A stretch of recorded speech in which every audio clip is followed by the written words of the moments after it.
श्रद्धा और भक्ति जब तप में परिवर्तित हो जाए तो वह केवल साधना नहीं रह जाती, वह साक्षात ब्रह्म का आह्वान बन जाती है।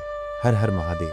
आज हम कथा सुनने जा रहे हैं उस महान देवी की जिनकी तपस्या ने स्वयं शिव को भी तपोवन से बाहर आने पर विवश कर दिया। यह है माँ पार्वती की कथा। बहुत प्राचीन काल की बात है।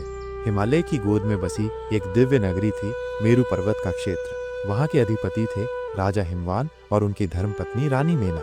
इन्हीं के यहाँ एक दिन जन्म हुआ एक कन्या का, सुंदर, तेजस्विनी, कोमल और फिर भी असाधारण शक्ति से युक्त। नाम रखा गया पार्वती।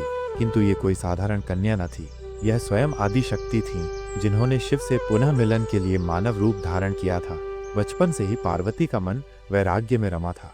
जहाँ अन्य बालाएं खेल कूद में मग्न रहती, पार्वती निर्जन स्थानों में बैठकर ध्यान करती, शिव का स्मरण करती। एक दिन माता मीना ने पूछा, बेटी तुम किसके लिए ये ध्यान करती हो? पार्वती ने शांत स्वर में उत्तर दिया, माँ मैं महादेव को पति रूप में पाना चाहती हूँ। मैं जन्मों से उनकी अर्धांगिनी हूँ और इस जन्म में भी वही मेरा लक्ष्य है। यह सुनकर माता चकित रह गई। उन्होंने बहुत समझाया कि शिव योगी हैं, गृहस्थ जीवन नहीं अपनाते, भस्म धारण करते हैं, शमशान में रहते हैं। लेकिन पार्वती ने अपने संकल्प से पीछे हटने से इनकार कर दिया। फिर प्रारंभ हुई तपस्या की पराकाष्ठा। पार्वती नगर से दूर एक निर्जन वन में चली गईं। वृक्षों की छाया में पत्थरों पर बैठकर उन्होंने तप प्रारंभ किया। प्रथम वर्ष केवल फलाहार, द्वितीय वर्ष केवल शाकाहार, तृतीय वर्ष केवल सूखे पत्तों पर निर्वाह और चौथे वर्ष वायु पर ही जीवन। अंततः निराहार, केवल ध्यान, केवल शिव। वन के जीव जंतु भी उनके तप के सम्मुख नतमस्तक हो गए। ऋषि मुनि विस्मित हो उठे। देवताओं में चर्चा फैल गई, ये कौन है जो इतनी कठोर तपस्या कर रही है? नारद जी पहुंचे और देखा वो कोई साधारण स्त्री नहीं, स्वयं आदि शक्ति है। उधर कैलाश पर शिव समाधि में लीन थे। संपूर्ण जगत उनके भीतर समाया था। उन्हें किसी सांसारिक बात की सुध नहीं थी, लेकिन ब्रह्मांड की गति बाधित होने लगी थी। तब ब्रह्मा, विष्णु और अन्य देवताओं ने शिव के पास जाकर प्रार्थना की, हे महादेव, सृष्टि की गति के लिए आवश्यक है कि आप विवाह करें। पार्वती आपकी अर्धांगिनी है, कृपया उनकी तपस्या को स्वीकार करें। शिव मुस्कुराए किंतु बोले, मैं परीक्षा लूंगा। उनकी भक्ति सच्ची है, पर क्या वो मोह से रहित है? तब शिव ने ब्रह्मचारी का रूप लिया और पहुंचे पार्वती के समीप। उन्होंने पूछा, हे कन्या, इतनी कठोर तप क्यों कर रही हो? पार्वती ने विनम्रता से उत्तर दिया, मैं शिव को पति रूप में पाना चाहती हूँ। शिव ने ब्रह्मचारी रूप में व्यंग्यपूर्वक कहा, शिव, वे तो मुर्दों पर भस्म मलते हैं, गले में सांप लपेटते हैं, उनके पास न घर है न परिवार, तुम्हारे योग्य नहीं। तुम जैसी सुंदर कन्या को कोई राजकुमार मिल सकता है। पार्वती तनिक भी विचलित नहीं हुई। वे बोली, आप कुछ भी कहें, मेरा संकल्प अडिग है। मैं शिव को ही वर रूप में चाहती हूँ।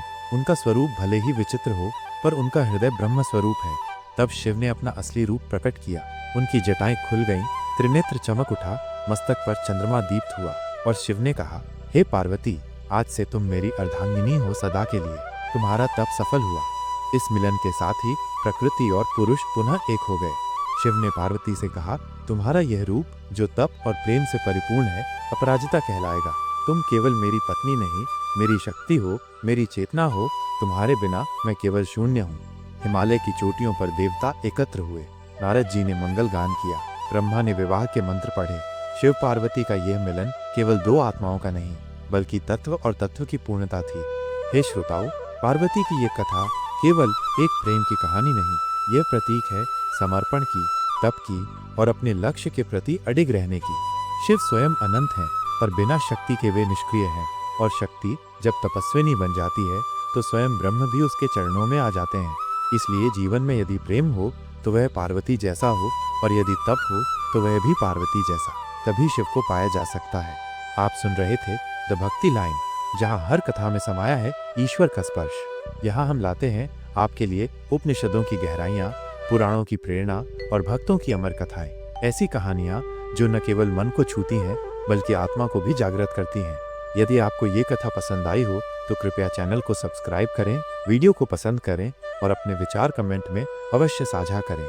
आइए साथ मिलकर चलें भक्ति की उस रेखा पर जो हमें प्रभु तक ले जाए। द भक्ति लाइन, श्रद्धा से समाधि तक।